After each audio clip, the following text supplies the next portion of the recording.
Welcome to Rome. This is The Bittersweet Life with Katie Sewell and Tiffany Parks.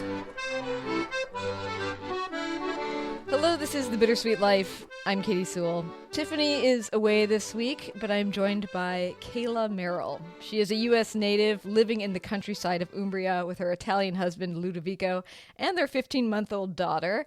She and her husband first met in Australia, and she was there on a whim, and Ludo was learning English to start a new career. And the two fell in love and were planning to eventually marry when Kayla's mother was suddenly diagnosed with stage 4 pancreatic cancer. And as you can imagine, just like that, their lives were forever changed. And she's joining us today to talk about some of that grief and sorrow and the new beginnings that came from it, and how her and her husband decided to change their lives and create what would one day be their legacy in the green heart of Italy. Thank you so much for joining me. Thank you for having me. I feel like I listen to podcasts all the time and I always hear the intro, and now you're introducing me. It's making me teary-eyed. Aw, that's sweet. But you're actually not in Italy right now. Where are you? No, I'm not. I am in Ontario. We've Okay. spent like the last 2 months on the road from Vermont. Now we're in Canada. We went to New York City. We're at the end of our trip and we're visiting my 89-year-old great aunt, which is amazing. So we're in the nation's capital. We're in Ottawa. And Mm-hmm. tomorrow we head to Toronto. And then back to Italy. So this is the And final. then finally back to Italy, fly into Rome, head straight to Umbria, and get ready for another season on the property. Yeah. Yes, which we're going to get into what the property is in case Yes. any of you want to visit later. All right, let's back way Yes. up. Since we are going to talk about your mother, why don't you tell me what you and your mother's relationship was like as you were growing up? So I was raised by a single mother. My mom was French Canadian. Her name was Jude, Jude.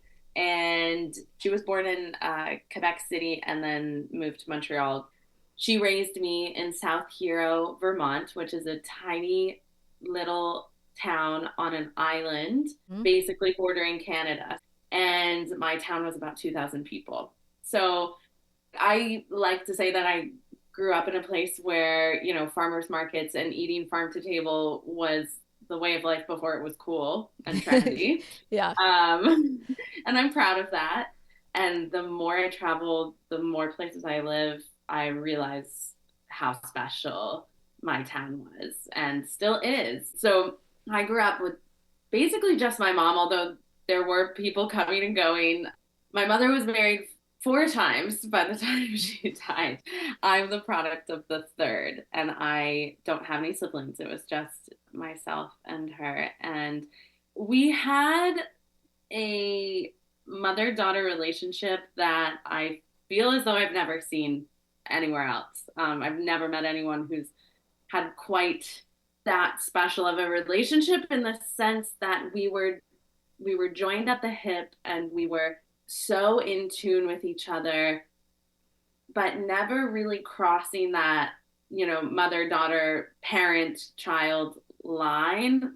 Sure, it was crossed because I was naturally more mature, being raised by a single mother and always being surrounded by adults, and even just being an only child, you tend to be around your parents' friends and things. And so I had that, but she still protected me in many ways, but always treated me as though I had my own opinion. So, like my mother would always tell this story. My grandmother was with us when I was maybe 2 years old, and my mom's asking me, "Do you want an apple or an orange?" And my grandmother's like, "What are you asking her for? She doesn't know what she wants." And that really, to me, is like the essence of how my mother raised me. My voice always had a place, Hmm. and my opinion and how I felt, there was always space for that. Like her advice of parenting was always just to listen to your children. And she would get so bothered by seeing mothers or fathers in the grocery store, and the kid is saying, "Mommy, mommy, mommy, mommy, mommy, mommy, mommy, mommy," and they're not answering, they're ignoring them. And instead, if they had just said, "Yes, darling, what is it?" If they're heard, so many of those tantrums or whatever would possibly go away. Hopefully. I'm still still learning. But yeah, it was that simplicity of her approach, and her approach was actually quite surprising because she didn't really come from a home where she felt supported or loved. She was the caboose and was, raised to feel as though she was a mistake, and that her mother couldn't wait to leave her father once she was out of the house. So everything was her fault, and she didn't feel safe. I think she spent a lot of her life searching for that safety, and I think the one place she found it was with me. Mm. She couldn't really trust most people that came into her life where she didn't feel that she could. Mm. And I struggle with that now, where I watched my mother be let down by men for most of my life, where I watched her protect herself from the disappointment of the security of a man, Mm. or what she thought that might be. And so I think I've watched that for so long that I'm protecting myself too, now that I'm a mother and have a child and I'm married. And that is something that I'm starting to notice, that I'm too protective, or I'm preparing myself for something that is never going to happen, because I've actually found a man that is nothing of what our collective history was, my mother and I. So yeah, we were always in each other's foxhole, and if there was anyone in our life, we decided to let them in together rather than, um, I don't know. Yeah, Yeah, yeah, I know that's interesting. So, given that you decide to go live abroad in Australia, if you guys were that close, like that sort of forged relationship, what did she make of the fact that you wanted to move so far away? yeah. So it actually didn't even start there. I left home at 16 Oh, wow. as I was on the road for musical theater life, Broadway, everything. So I went to a prominent theater school outside of Boston for my junior and senior year of high school, and then went on to college in North Carolina. So my life at home was cut short, and then from there moved to New York City, and then from there decided I was going to move to Australia. And the Australia part was poignant because it was literally, like, if you look on a map, the absolute farthest you could have gotten from South Europe, Vermont. Yes. Yes. New Zealand, New Zealand might have been slightly further. Yeah, not a subtle Um, choice. Yeah. Other side of the yeah, world. yeah, it is interesting. And the only thing I can say about it is that my mom, like, our love was so fierce that it didn't need to be in the same room. The connectedness was so deep, and she always supported me every single idea, every single step of the way. The musical theater, that was thousands of dollars, if not hundreds of thousands of dollars in the end. She just trusted me that that was what I needed to do. And then when I decided to move to Australia, I was actually traveling in Turkey solo, and met some Australians who convinced me to go to Sydney. And I emailed her from an internet cafe Hmm. and said, "What do you think of this? I could go to Australia and start working at a bar or whatever in Sydney." And she wrote back, "Sure, but come home first so I can help you pack." So I flew from Europe back to Vermont and was there for 3 weeks. She helped me pack, and then I began my life in Australia.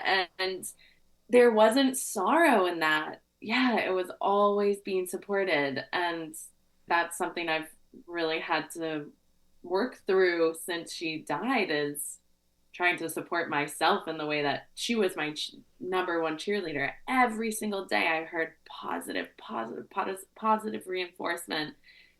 And she died, and it was crickets. There was no one telling me how well I've been doing, that I'm beautiful, that I'm cut above, I'm doing all these amazing things. There was no one there telling me that. And I was left to have to tell myself. And I often don't believe myself when I tell myself things, unless I tell myself negative things, then I believe myself fully. Right. Yeah, right. So, Yeah. and yeah, I guess some people could think, wow, she was traveling as far as she could possibly get from her mother. But it was really quite the opposite. Did you have an intention of how long you wanted to stay in Australia? Was it sort of an experiment or was it, hey, I'm moving completely over here. This is now my thing? I was 23 and had just broken up with my college boyfriend. It was I have to go see the world, and I went there as because I'm also a Canadian citizen. I went there as a Canadian, so that meant I was able to stay for 2 years, do a working holiday visa, but you have to do rural farm work in order to get the second year visa for Mm. 3 months. So I did rural farm work for 3 months on a vineyard down south. Uh-huh. Yeah, it's crazy. Like people have so many stories of their rural farm work, and then stayed. And then when I arrived, I guess it was pretty amazing the opportunity that was available in Australia. Like I keep saying to people, it's the American dream that once was. Like Mm. if you want to make something of yourself, you can do it there. And couple that with like an American work ethic and you rise to the above so quickly. Hmm. So that was really attractive at a time when I had spent so many years in musical theater and just the constant rejection, which is that world, to be good at something. I switched careers and went into the wine industry in Australia. It was always kind of a hobby of mine, but I didn't have time to focus on it. So I went there and decided to focus on that. And just to be good at something from the beginning and to be rewarded for that was so attractive. And it's such a rich country that salary is good. I was living on a beach in Sydney, like it was amazing. The longer I stayed, the more it was apparent that I could really make something of myself there. How does Ludovico come in?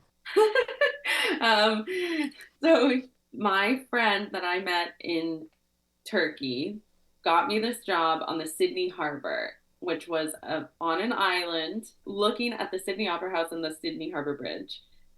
And there was this Italian bar owned by a Roman who's now in Rome. He's actually now the beverage manager of the Hoxton in Rome. And he's still a good friend. Great. Nice. He was running it and hired all Italians. It was all Italian guys working there, and they were making the best pizza you could find in Sydney. My friend got me a job as a bartender there. I had never bartended, and Ludo was working there, and he was manager at the time. So we worked together and we talked a little bit. His English was not very good then. And he came up to me pretty soon into us working together, like maybe 2 weeks in, and he's like, "So you like Italian food?" And I was like, "Yeah, sure." 23, like, who like first kind of experience with Italians. And he's like, "Okay, I thought I'll cook for you. You'll come to my house." And so then, flirting, and then we were together for a year, and then we broke up. He broke my heart. Oh. He had some family things going on back at home, and he needed to go back to Italy. And so he couldn't handle this needy 20 something, that just wanted him to love her Yeah. and then also care for his family back home. Mm. And after my mom died, or actually while she was sick, I realized in that moment how out of touch I was when he needed support when we were first together, and I was so oblivious and could not give that to him. And he truly gave me the most incredible support when we were going through my mom's illness. But so then we spent a year and a half apart in Sydney doing our careers, and then finally we got back together. And it was soon after we got together that my mom was diagnosed. And then from there, I had said, I need my mother at my wedding really without understanding that she was going to die anytime soon. Mm-hmm. Like no matter what the diagnosis is, there's always hope Mm-hmm. until it happens. Like it's amazing how humans just how resilient we are and how much hope we hold on to. Mm-hmm. When you said that, were you hoping that he would propose, or was it sort of like you said that and he's like, "Well, hey, how about?" No, it was I we went on this like big hike, I remember, and it was right on the coast of Sydney. And we had this big talk of what we wanted to do with our lives. And it was very poignant because in general, we're not big like sit down and have these big talks with each other. We come together at the table with wine and good food and good music and all these things, but we don't sit down and have these like huge existential conversations. So this moment really stuck out to me because it was that we were like, where do we want to live in our lives and what do we want to do? And I think I had just kind of said like, I need my mother at my wedding. That's like non-negotiable. And that was it. And 2 weeks go by, and right before I was leaving to go back home to be with my mom to care for her, he proposed. Yeah, I was totally surprised. It was funny.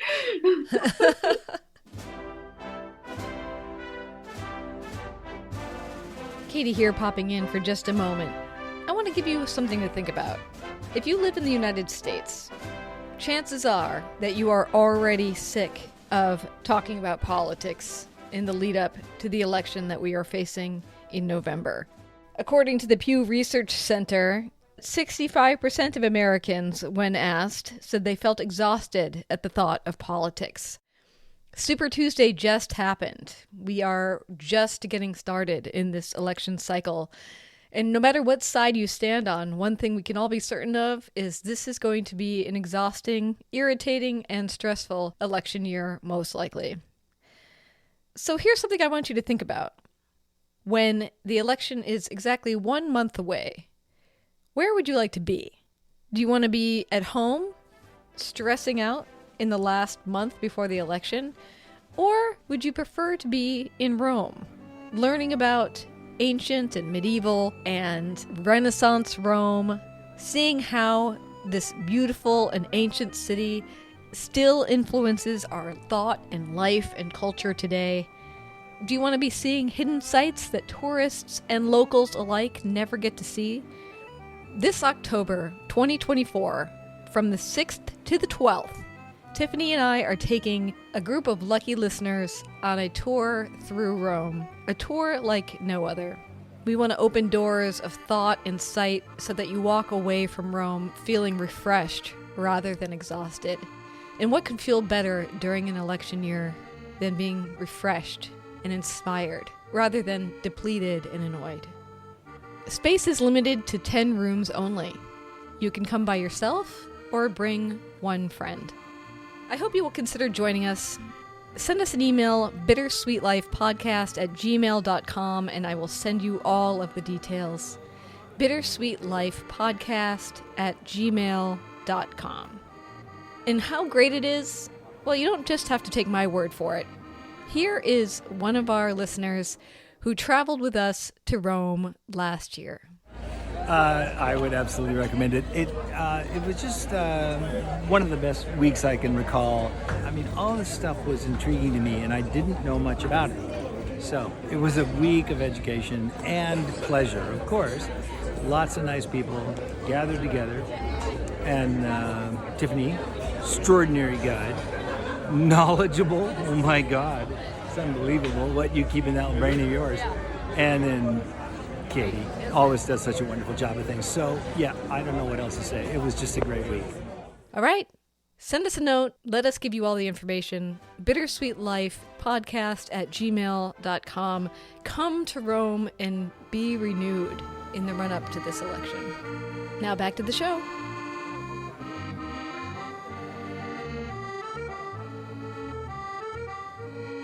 Well, let's speed ahead. So you want your mother there.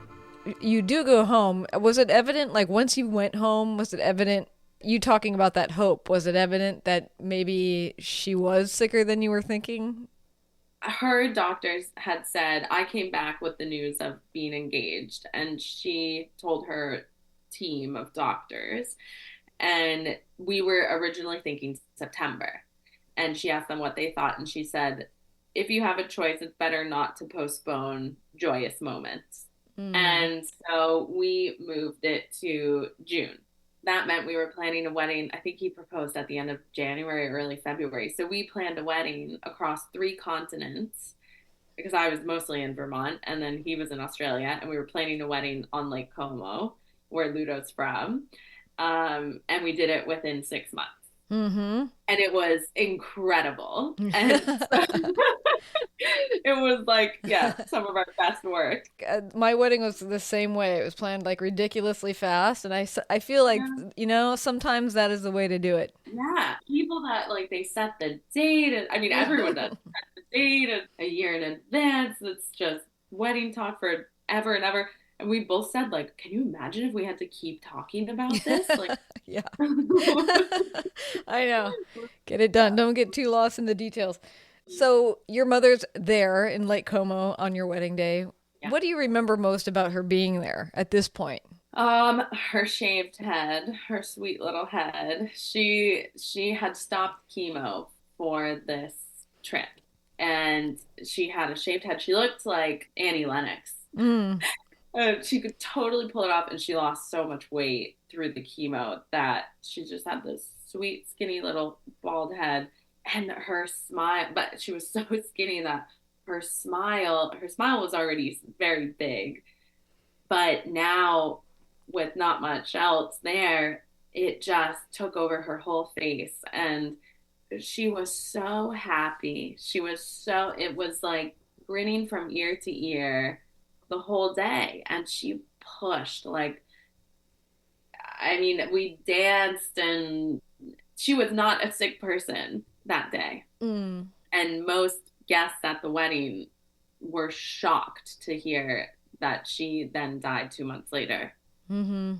Truly, the transformation from that to the day of death was pretty incredible. Yeah. Well, in the initial email that you sent me, I actually wrote this down. You were writing about your mother, and this is a quote that you write. I thought I'd ask you about it. You said, "She died with me in her bed at home in Vermont. I experienced death firsthand and saw what the body does." So I kind of want to ask, like, how do you end up there? Do you go like right after your wedding to be with her? And then I also want to ask you, like, what did you see in that moment? Tell us like what you saw. After our wedding, Ludo and I did a quick honeymoon in Spain, and then we went back to Australia. My mom went back to Vermont with the intention to start chemo again. During the wedding, I think she had said to her best friend, who was also there, like, I'm ready to give it another go. Like, I think she was inspired to keep living, seeing all that joy and being around all these people. And so she went back, and they could not start chemo again Mm. because her bilirubin levels were too high, which I like now forget what that means. Yeah. um, and she kept going in, this is only over the course of a week or two, and she kept going for visits to see if they could start, and in the end she just said, you know what, I'm done. So they said, okay, it's time to call Kaila and tell her to come home. And I had gone back to Australia to start this brand new job that was going to kickstart, or what it felt like was going to kickstart, my career in the wine industry on an international scale. Maybe did 1 or 2 weeks of work, and then got a call from her saying it's time to come home. And I think I didn't even cry, which is so amazing because I'm a crier. Yeah, like, I mean, there's so many layers to it all. Like, watching your mother become a child, it was like accelerated aging, really. Mm. It was this like truly potent aging process that took place over the course of 9 months rather than 20 years. So yeah, when I got back, she kind of was still okay. It's hard to remember it. Like she was just in bed and kind of deteriorating, but there were never machines. There was never hospice. There was no room at hospice. So she didn't couldn't go to hospice. Mm. And she was married at the time. So he and I were sharing the daily tasks and caring for her. And I think we thought to maybe a few days before or a week before that she was going to die. Like she would kind of go in and out. And I don't even, it's funny that you asked me because I feel like no one has actually ever asked me that before. Yeah, I've written it so many times. She was so skinny and she was in this big bed. And my mom was like kind of, she wasn't overweight. I mean, she was a little bit overweight, but she was always full. She had this big appetite for life and for food and wine and raised me that way. And so to see her so skinny, what it was always felt like this like cruel joke, just that Mm. wasn't her. I mean, we went through a lot of experiences together in the last week or so of her life that where she really was hallucinating and was childlike. And I think I was just like, I was so present. I mean, it's amazing how something like that can make you so present because you're just trying to accomplish the task at hand. But then she wasn't letting go. She never spent really a full day where she was completely like in a coma or anything. She was pretty lucid and but then, would talk about going on a trip or have I packed my luggage and Mm-hmm. she's in the green velvet room and all these things that are signals for death. And we had no support from the hospital, nothing. So I would spend nights like sleeping. I would put a single cot at the foot of her bed because I was afraid she was going to try to go to the bathroom in the middle of the night and fall and hurt herself. And so I would like barricade the path so that if she got up, she would step on me. When I was sleeping on that cot a couple nights before she died, I had this crazy experience where I woke up a shot awake because I felt someone stepping around me. So I shot up and my mom was still lying in bed fast asleep. So I lie back down and then I hear crunching like of a comforter and I feel someone stepping around me. I look up again, she's still asleep. Then I lie back down and I'm like, all right, just go with it. Like I was never really a spiritual. I was never a spiritual person or a religious person growing up. I think I was mostly just like thoughtful person and an observer. But losing my mother has made me a little more spiritual in the sense that I feel as though she's still here. But Mm-hmm. in that moment, I was like, okay, just go with it. And really, there was this wave, like pins and needles wave from the top of my head all the way down my body, straight through my body, surging through. And it kept doing it over and over again. And I could still hear the crunching and walking. And at some point, I must have just fallen asleep again. And looking back, I think if we want to go crazy woo woo, but I feel as though that was the moment when her soul left her body. And then the days after that, she was just shutting down. Hmm. Maybe she died 2 or 3 days after that. And those days were mostly, yeah, sleeping and not really eating. She wouldn't let go. And no oxygen or anything. Like she was just in her bed. Yeah. And a lot of painkillers. So in the last moments, I was like, I kind of had enough because I was like, all right, she needs to die. She wouldn't want this. So I kind of just had this feeling like, okay, we got to get the show on the road. And so I laid with her, and I have no idea how long this was. Like, it feels like it was 10 minutes, but it might have been hours.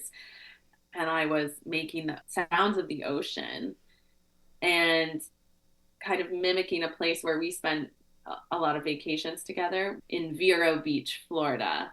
and we would play in the waves for hours. And so I was making the sound of the ocean, and I was telling her, it's okay. It's okay. You're floating in the ocean. You're like almost like a meditation or something. And I look back at it now and think like, how did I do that? This is your mother. Most people are scared to even have some sort of conversation or see their loved one die. And I look back at that. I couldn't stay in the room with her too long after she died. And actually, I should say that she didn't die in that moment. Then I left the room because I was like, okay, I need a break. And I went down to my bedroom for the first time in a while and like sobbed in a pillow. And then my father figure came in and said, Kaila, she's died. And you hear this a lot when you start to read stuff about death, that really people do wait until their loved ones have left the room. Mm-hmm. When I went up and kissed her, I looked at the clock and it was 7:11. Sorry, it was 7:01. And I like to do these weird number things that when I was born at 1:07. Mm. And we both have January birthdays. So I liked that moment. And I have had many of those experiences since her death of things that I feel like must be her. In the aftermath of this, you had a bit of an existential crisis. And somehow that leads to you living in Italy, in Umbria, and owning your own house there and sharing that house with other people. What is the shortened version of how that all happened? Like, how does it go from existential crisis to a whole new life outside of Australia, outside of the United States, etc.? Yeah, basically I went back to Australia and I was lucky enough to not have to work for 6 months after I lost my mom. And that was really special because I felt as though she deserved some very intense grieving. It felt like my duty. And so I spent a lot of time feeling angry and sad and journaling and walks and wondering what the point of it all is. As you would, of course. I still wonder that. Of course. Half this show is probably about that. I don't even. Yeah. It's not a stated mission statement, but it's definitely an undercurrent, certainly. Yeah. Like, why? Why do we have all these?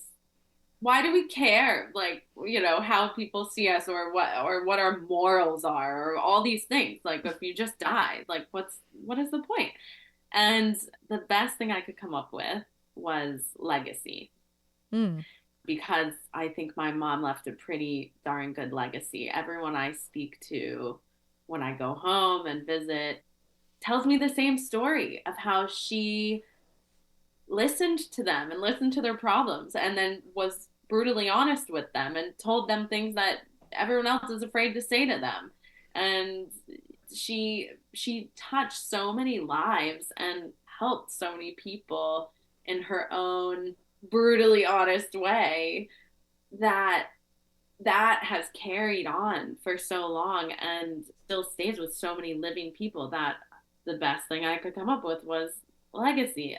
That doesn't mean my legacy is going to be the same as hers. So Ludo and I, after we planned our wedding, our fabulous Lake Como wedding, we were like, wow, we're really good at this. And, we have a lot of, we were like, in the midst of like tragedy, we created this insane wedding and, not on a huge budget either.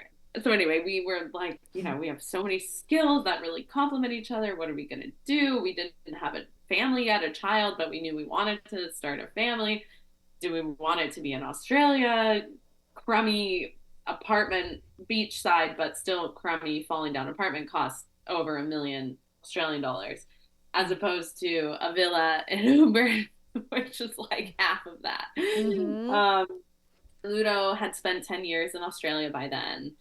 He really missed home, and his parents weren't getting any younger. Also for him, my mother's death was a big wake-up call. I mean, my mom died at 63. Mm-hmm. And then a friend of ours, not even a close friend, someone that doesn't really know us that well, said just in passing, like, oh, I could really see you and Ludo running an agriturismo or something like that. And I went home and told him, and we were both like, huh. And then we started thinking about it. Like, it wasn't even on our radar. And then, like, all of a sudden, it just was like, brrr, all these ideas were coming and coming and coming. And we start looking at real estate online, and then we did multiple trips to Italy separately because we didn't want our jobs to know that we were considering moving and leaving them. Mm-hmm. So I traveled there 2 times. He did once, and I was with his father who spoke no English. We were in the car. We totally bonded on these trips. Like, we have a special bond. A lot of wine and food helped. And somehow we would communicate, and we viewed like 50 houses all across Umbria, a few in Tuscany, mostly in Umbria. And never once were we like, are we sure? It just felt right. And we were saving so desperately. Every paycheck in Australia we were putting away while our friends are, going out. And we really were so determined. So fast forward, we get the house.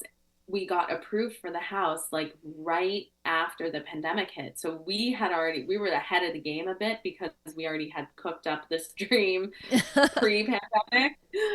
So the mortgage got approved, and we were like, okay, we have to tell our jobs. And then we packed everything up and left within a month and moved during the pandemic.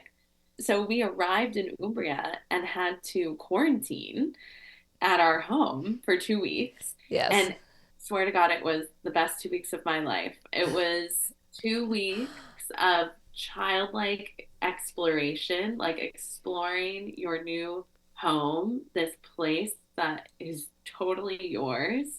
And, it's a villa, it's not this little house, all this land. And the previous owners had left it with a lot of stuff in it. So we worked day in and day out cleaning out the house. I cleaned the whole house with a broom. We didn't even have a vacuum. And the brand hadn't been cooked up yet because we did that once we got there. We had like an idea of what we were going to do, but that brand itself and truly like the message and the website and everything, that all happened once we were there. So we didn't have a care in the world in these 2 weeks. Yes, living in the countryside in Umbrian is incredible, but we're also running our own business and have a 15-month-old daughter. Right. That stress takes over no matter what landscape I'm looking at, which is something I'm working on. But when I think back to those weeks, it was like what life is all about, like that pure joy, just not a care in the world. So yeah, then we cooked up this business, which is countryside rentals. We have 5 apartments on the property. The villa is divided into 5 different apartments. We did extensive renovations when we got there, put in a pool. Most of the hard work was the landscaping, which when we bought the place, you barely could see the view. Now it's amazing. So we have these countryside rentals, and then authentic food and wine tours, which we offer to the people that stay with us. We don't expand it to a larger audience just because we're only 2 people. Right. That's fair. And yeah. And we also offer retreats and a lot of fun, immersive experiences. We want to create, a boutique hotel in Umbria. And that is what we're working towards. And so now we're searching for our own home. It was okay before when we didn't have a child, and we've got a couple apartments where you can we moved from one to the other depending on what we rented, or kind of living out of a suitcase. But now, our daughter needs her own bedroom and a place to call home.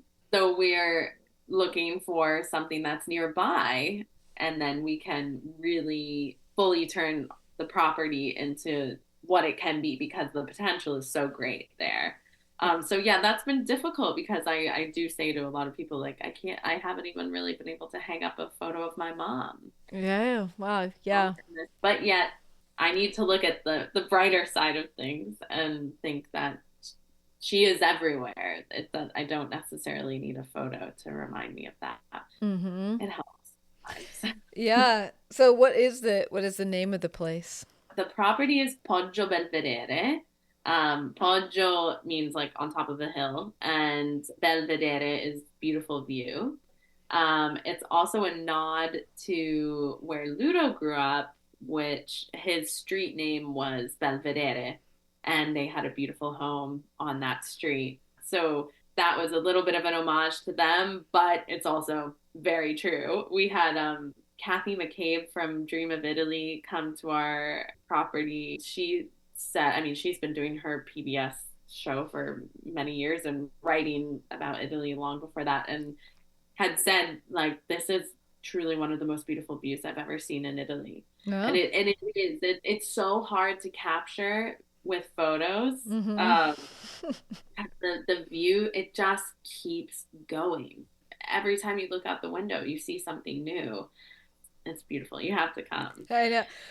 Well, okay, I'm gonna put a link to it in the show notes. You and I have not talked about it much, except that before we started taping, you did say that for people who are coming on the 2024 Roman adventure with the Bittersweet Life in early October, that if somebody wanted to come in a little early and come stay with you, that you would be willing to give them 10% off. So if anybody who is going, or any of you listening who are still on the fence about deciding whether or not you're going to go, and that sounds like something that you want to do, then let me know and I will pass you on to Kaila. And October is the best month. It really is the best month. And actually late September too is also lovely. It's just such a sunny, not too hot, very pleasant time to be there. It's like the perfect summer that you can imagine here in the United States is what's happening over there at the time. Yes. There are so many things we didn't get into. I think if I do come to visit you, or if you and I talk again once you are back in Italy, I do want to talk about what it was like for you after all this happened to give birth to a child by yourself in a country that you had just moved into. But I think we have to leave it there for today. And you have to get back onto your vacation. But thank you so much for coming on the show, for sending us a note, and hopefully this won't be the end of our conversation with each other. Hopefully we'll get to do it again. I can't wait to have you. Yeah, you and Tiffany both. Maybe Tiffany has to come and scope out the place before you. Yeah, she may. She's the one with the child, so her schedule's always a little more challenging than mine. So yes, she would have to arrange it on her own.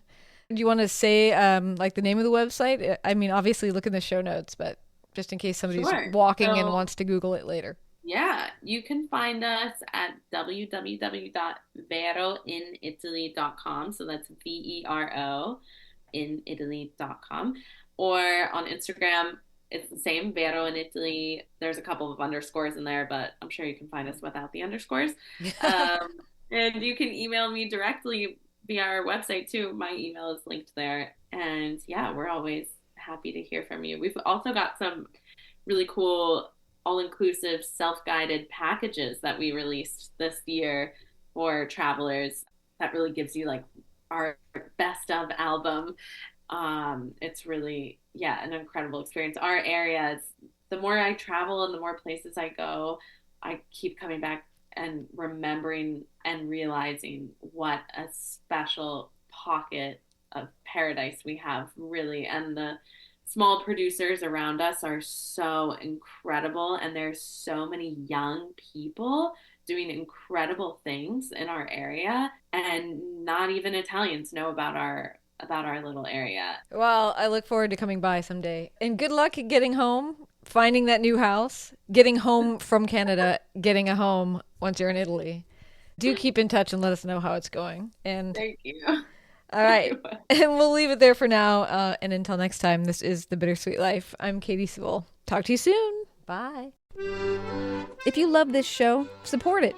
For as little as $5 every month, you get to hear 2 bonus episodes, and even say hello during upcoming meetups online. That's every month for as little as $5. Visit thebittersweetlife.net and click support to explore ways to pitch in to keep this show you love on the air.